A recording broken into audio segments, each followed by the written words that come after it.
ou se declaram sem controvérsia judicial. Então guardem os verbos, né, de maneira muito acertada, porque a prova ela costuma cobrar isso, já caiu em uma questão objetiva, justamente uma pergunta acerca da própria função, né, da função notarial propriamente dita, e somente competia a vocês aqui guardar esses verbos.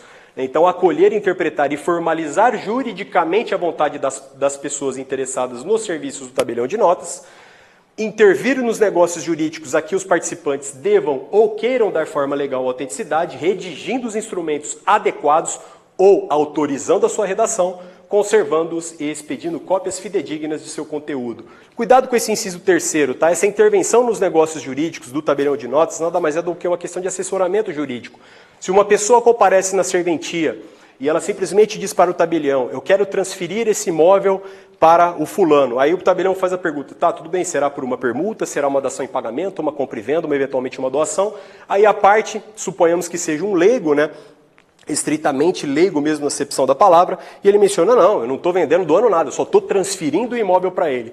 Obrigatoriamente, o tabelião de notas, ele vai o quê? Ele vai conversar com essa pessoa, né, com esse usuário da serventia, explicando para ele quais são as formas da alienação da propriedade imobiliária, né, como aqui no nosso exemplo, para que aí sim ele esclareça para o usuário qual que é o ato que será praticado. Então pode ser que no fundo esteja ali uma doação, por exemplo, e a pessoa não sabia como falar isso. Então o que o tabelião fez? Ele ele vai intervir ativamente na elaboração daquele determinado ato notarial, esclarecendo para a parte as implicações legais e jurídicas daquela ato que está sendo praticado, para que tenha então ali a melhor eficiência daquele ato, ou seja, para que atinja o seu fim, que é a transmissão da propriedade imobiliária depois do registro do título lá no registro imobiliário, aqui se tratando de uma aquisição, né, da propriedade, né, pelo modo derivado, através de um ato de vontade, ou seja, de um ato volitivo.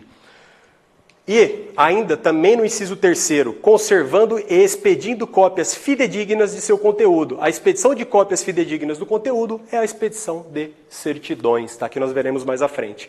E também no inciso quarto, autenticar fatos. Basicamente, autenticar fatos aqui se aproxima e muito das questões relativas às atas notariais. E muito cuidado, quando você trata de uma escritura pública negocial, que é o que é uma escritura pública negocial, que nela está inserida um negócio jurídico, lembrando, né, que dentro de uma escritura pública de compra e venda, a escrituração pública, né, nos termos do próprio Código Civil, que exige, né, mais de 30 salários mínimos, né, daquele determinado negócio, para que seja obrigatória a escritura pública em atos de transmissão de propriedade imobiliária, naqueles casos específicos, quando tem a obrigatoriedade de uma escritura pública e esta, então, ela é realizada, a forma, né, ou seja, o aspecto formal daquele ato jurídico é um ato de escritura pública, é um ato tido como um ato público. Porém, a essência do ato praticado será sempre um ato contratual. Então, diante de uma escritura pública de compra e venda, na verdade, nós temos um contrato de compra e venda, contrato na acepção jurídica estrita, que é o quê? Nada mais do que um negócio jurídico, ou seja, uma relação bilateral, um contrato sinalagmático, que será então retratado, instrumentalizado, na verdade, através de uma escritura pública. Então, a forma pública sendo uma essência daquele ato, sob pena de nulidade, né, que afeta lá o plano de validade do negócio jurídico. Nesse caso, então, nós teríamos, basicamente, né, esse ato notarial realizado com força na escritura pública, seria uma escritura pública negocial, assim como nós chamamos. E a escritura pública negocial, que está principalmente prevista aqui no inciso 3º do artigo 141, ela diz respeito a uma atuação mais ativa do tabelião de notas, assim como o próprio verbo intervir nos diz. O próprio tabelião, ele adequa, ele recebe a vontade das partes, ele adequa e dá melhor juridicidade para aquela vontade manifestada e elabora o instrumento público competente, visando então atingir determinado objetivo. Enquanto nas atas notariais, a constatação sensorial, como nós veremos mais à frente na conceituação das próprias normas do Estado de Minas Gerais, significa que o tabelião ele tem uma postura mais passiva. Tá? Enquanto na escritura pública negocial, propriamente dita, ele tem uma posição ativa, ou seja, ele vai intervir basicamente nesses negócios jurídicos, diante de uma ata notarial ele tem uma postura mais passiva. Ele não pode interferir nas informações, porque na ata notarial, quando ele a elabora, compete a ele lançar, né, nas suas notas, ou seja, lançar naquele instrumento da ata notarial, os seus aspectos sensoriais, aquilo que ele percebeu através dos seus sentidos, seja visão, do olfato, audição, tato ou até mesmo a questão da própria, né, do sentir o próprio gosto, né, daquela determinada coisa, ou seja, daquele determinado fato, embora não seja muito comum.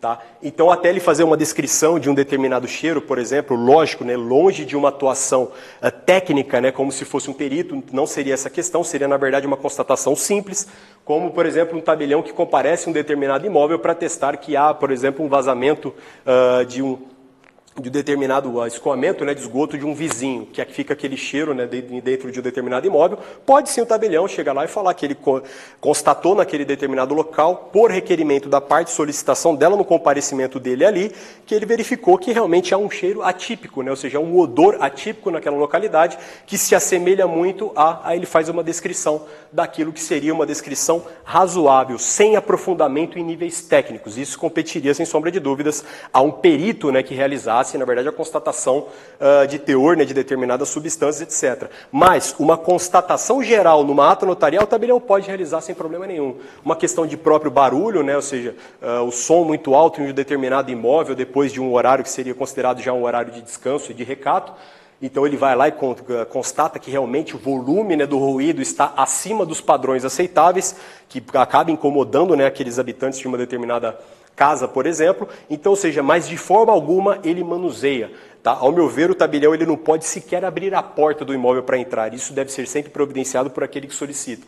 Para que ele simplesmente transite, né, dentro daquele imóvel e verifique, né, por uma constatação, ou até mesmo visual, né, verificando determinadas rachaduras em um imóvel, por exemplo, para que sirva de uma prova judicial nos termos do Código de Processo Civil, onde agora é admitido como um meio de prova típico, né, a ata notarial, para comprovação de determinadas questões. Então, muito cuidado. Quando nos deparamos com uma escritura pública negocial, a atitude do tabelião, a postura dele é muito mais ativa. Ele intervém, ele mexe, ele pergunta, ele indaga, ele aperfeiçoa o ato. Quando está diante de uma autenticação de fatos, que aí se assemelha muito mais à ata notarial, ele tem uma postura passiva. Simplesmente ele olha, ouve, verifica, né, por questões sensoriais para que ele aperfeiçoe aquele ato. Tá? Então, muito cuidado com isso. Artigo 142, que são atividades inerentes à função notarial. Ou seja, aqui são questões acessórias. Então, como no artigo 141 nós temos as questões principais, né, do tabelião de notas,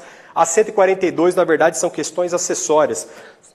São questões que servem, né, para aperfeiçoar aquilo que está pedido, que é pedido pela corregedoria no artigo 141.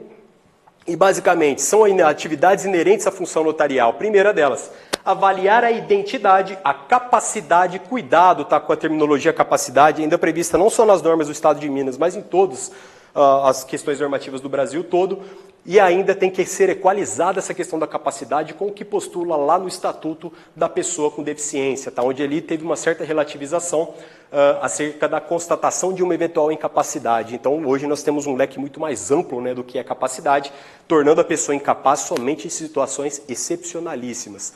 Tá? Então, muito cuidado, tá? Não compete obrigatoriamente, lógico, né, ao tabelião fazer uma análise técnica e jurídica, e sim se a pessoa ela tem uma capacidade mínima de manifestação da vontade e compreensão daquele ato que ela está praticando perante um tabelião de notas. Então, ele avalia, né, a identidade, aquele constata que aquela pessoa é realmente aquela pessoa que está contratando, né, aquela pessoa que está ali, né, presente na serventia, ou que esteja ali por representação, né, das pessoas, como aqui menciona, representação por um instrumento, por uma procuração pública, por exemplo, ele tem que verificar, né, a autenticidade dessa procuração pública e assim como a licitude do ato que pretendam realizar. Tá? Então, muito cuidado que o ato tem que ser lícito, né, para a prática para que seja, né, que na verdade provocado no tabelião de notas. Obrigatoriamente, né, não pode, né, não seria nem um pouco razoável comparecer duas pessoas perante um tabelião de notas para celebrar uma escritura pública de compra e venda de uma determinada substância psicotrópica, por exemplo, ou seja, uma substância proibida, né, uma determinada droga. Obviamente, isso seria, né, uma questão extremamente ilícita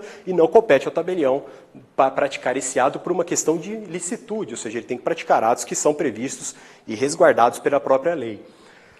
Inciso 2º, apreciar em negócios imobiliários a prova dominial, basicamente, né, através da certidão da matrícula, né, e a negativa de ônus, uma negativa ou positiva de ônus, né, dependendo da questão que a gente trata lá no registro imobiliário, que não vai ser aqui o nosso objetivo, mas aqui ele aprecia, né, se aquele que está alienando um determinado imóvel, aquele que está vendendo, doando, permutando, dando em pagamento um determinado imóvel, se ele realmente é o proprietário daquele bem.